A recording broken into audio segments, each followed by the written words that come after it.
Resource Watch is brought to you in association with Tebe Investment Corporation.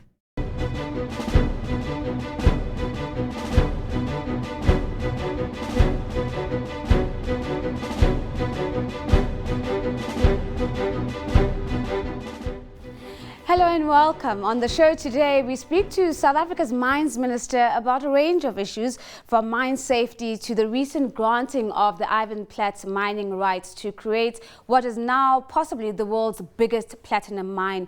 I'm Nozi Pombanjwa, and this is Resource Watch.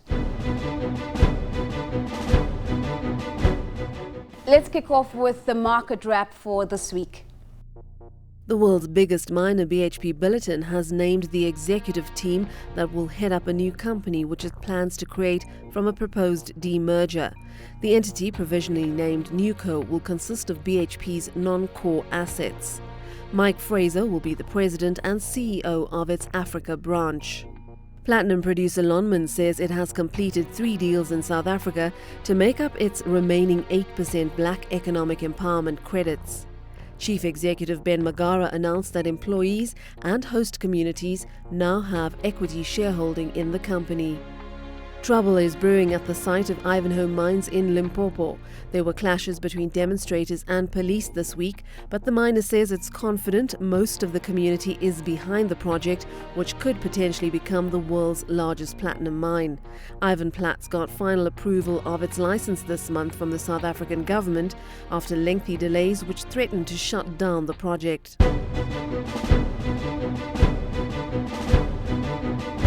Now, last week we had an opportunity to sit down with South Africa's Resources Minister Ngwako Ramatlhodi. This on the sidelines of the 2014 Mine Occupational Health and Safety Summit. I began by asking him if all the stakeholders were doing enough to reduce the country's mine deaths. Well, there's been a significant decline in the fatalities and also injuries, if you look at the numbers in the historic terms. This year we have suffered about only 93 persons compared to the 100 and so that we have suffered in the 2002s and so. So we're doing good. But the fact that we are having 93 persons having passed on this year, means that there is still a lot of work which needs to be done. And I understand that one of those ways that you want to tackle the remaining challenges is through the Centre of Excellence. Just talk to us about what exactly, at a practical level, this centre is going to be doing to ensure that that number comes down even further. Basically, this is a research-driven initiative. The idea is that through that centre, we'll be able to universalize lessons of accidents that might have happened. So it will be like a bank where everybody shares knowledge.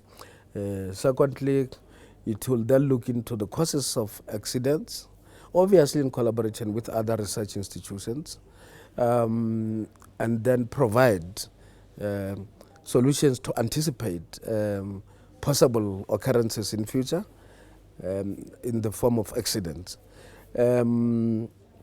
It will also provide a home for training of workers in terms of productivity that does not result in self-affliction accident-wise.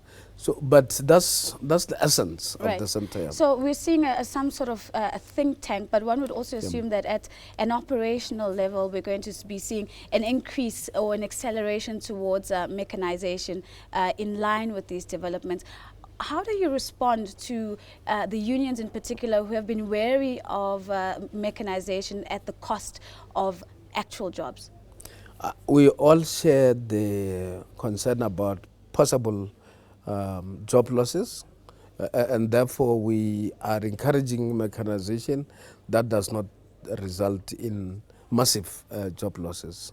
We want that to be accompanied by training of those who are working in the mines currently, where such is necessary, particularly in the deep gold mines in South Africa, where it's becoming more dangerous to access the minerals without exposing the workers to harm. And we are saying we want zero harm to our labor force from this meeting. Minister, the community is a very important stakeholder when it comes to health and safety. There's been some grievances on their part, in particular around compensation and aftercare. To what extent are there real efforts to make sure that those who are owed monies are compensated accordingly? Well, we have, together with the Department of Health and other concerned departments, initiated programs to access the funds. There are several billions of rand sitting somewhere meant for compensation and pension for the former mine workers. And government is determined to access that money. When we succeed, we'll then begin to distribute it to the various... What is responsible for the hold-up? Well, there are technical issues. For instance, the one I can give has to do with one company that used to be a recruitment conduit for labor from homelands, so-called, and neighboring countries. Was known as TEBA those days. Now, they've got information about all the workers that they've recruited over the years, and when we want access to that information, they feel like they've got to sell it to us, and we are looking at ways of unlocking that sort of a challenge. Moving on to some broader issues, Minister, in particular that Ivanplats license, understanding that you've met with the leadership of that particular company. What was the outcome of that meeting that made you confident that this license could be granted? You are dealing with a law which says there must be 26% black empowerment. So as the government, we have to be satisfied that that 26% is real. It's not a charade. It's not fictitious, maybe. It's not fictitious. It's actually real. That it will also include people who would be close to those operations. So you're confident that the community is going to benefit from the license that's been granted to Ivanplats? We are hoping so. We have put the measures in place, and we will continue to engage with the mine as we do with all other mines to ensure that there is compliance with the conditions of the license. A quick one on the Kimberley process, in particular around the diamonds. Picking up a comment that you've made recently about Western-sponsored players wanting to redefine what we classify as a conflict diamond. Just give us a quick sense about what is the real tension in that space, and what is the position of the South African government in that regard? Well, I've just come from China, Guangzhou province, where we were attending a meeting on the Kimberley process. The leadership now, China was in charge. They were the chairperson. Now they've handed over to Angola. We deadlocked on the deputy chair, but it was between the Emirates and Australia. Now, the whole idea of the Kimberley process is to remove blood diamonds from the market. In other words, those diamonds that are used to finance wars and conflict. That's the essence of the Kimberley process. Now, so we continue to look at countries that have improved, like Cote d'Ivoire, and then you get them back, rehabilitate them, and therefore allow them to begin to trade in diamonds. But then you have got countries like Central African Republic, which is currently a subject of United Nations supervision, and they are planning to come back into the Kimberley process. We said no.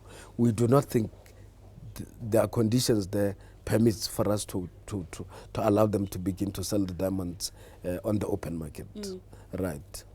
Then the final question, just to come back to our own shores, just to touch base on the MPRDA and how far that's it. Our latest understanding is that this is still sitting with the President's office. Can you give us an update in that regard? You know, the President should make an announcement themselves. I've had discussions with them, our legal teams have met, so we've done what work needed to be done. What then always to happen is then for me to be advised accordingly, and then to begin to run with whatever process. Minister, thank you for making the time to join us. That's myself, Nozi Pombandwa, once again catching up with the Minister of Mines of South Africa, Minister Ngwako Ramatlodi. And in our Gem of the Week, we look at how advanced oxidation processes are being used in the mining industry.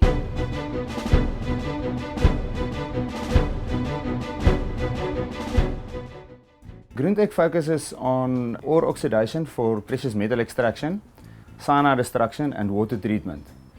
Groentech started with the development of its own ozone technology, which is used to supply cost-effective ozone in abundance. The technology is very modular and scalable to any size. It's also robust to be used for remote applications. We will incorporate technologies like ozone, electrooxidation and electrocoagulation together with the right chemistry to achieve a specific reaction. Our expertise are in chemistry and in engineering. One of the tricks here is one must first oxidize the sulfides and then after that oxidize the ore. We use different techniques to achieve this. Let me show you how this works on a smaller scale. Please follow me.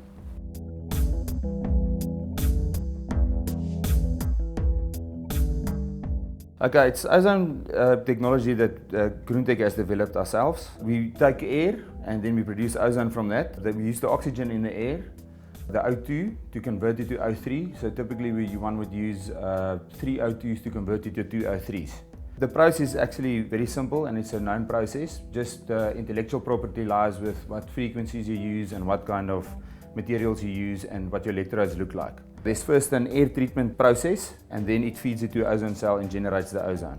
After that, the ozone gas exits and one can use it to oxidize stuff. Here I've got 2 beakers where I've got a cyanide solution which I use to oxidize. The before cyanide solution looked like this, and when the cyanide is destroyed it turns to a green solution. One can typically use this oxidation processes on copper mines, gold mines, uranium mines and silver mines. With cyanide destruction, there are different subspecies of cyanides. Old technology and old legislation has allowed for some of the stronger cyanide bonds not to be destroyed. With our technology, we destroy all forms of cyanides, even the strong acid dissociables. Our technology can be used in water treatment for potable water treatment up to industrial wastewater treatment up until acid mine drainage water. It's also very good for killing microbiological organisms like E. coli and even Ebola.